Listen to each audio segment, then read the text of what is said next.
Thanks for joining us tonight. I'm Angela Davis. In the last year, we've seen our share of protests in the Twin Cities. And today, a group of people gathered to talk about bills in the state legislature that would create harsher penalties for some protesters.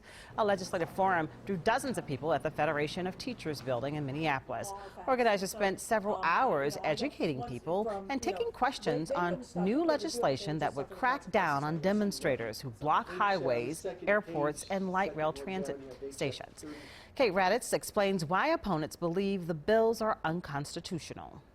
A protest on I-94 last summer shut down traffic for several hours as people protested the shooting of Philando Castile by a St. Anthony police officer.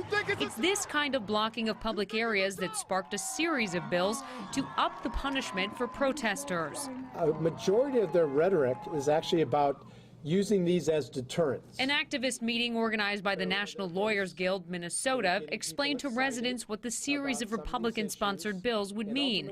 The bills raise the penalty for blocking traffic from a misdemeanor to a gross misdemeanor, meaning protesters could face a $3,000 fine and up to a year in jail. It's pretty clear to me that they would like us to stay in the realm of tactics that aren't effective. The meeting is the latest in what's been a passionate debate on the rights of protesters, including two state capitol hearings. Just this week, proponents defended the bill, saying it protects public safety. If you believe you have a First Amendment right to block a freeway, you are mistaken.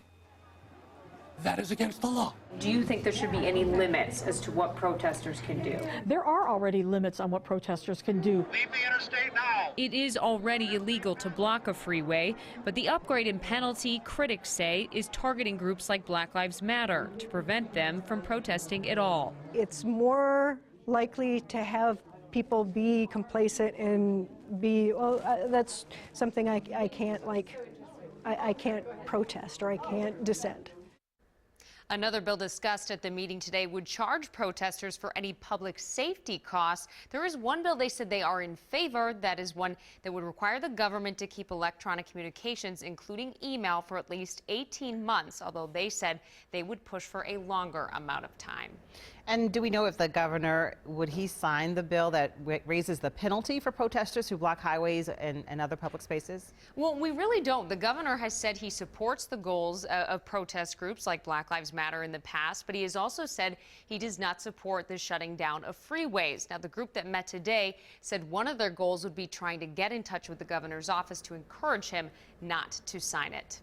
All right. Thank you, Kate.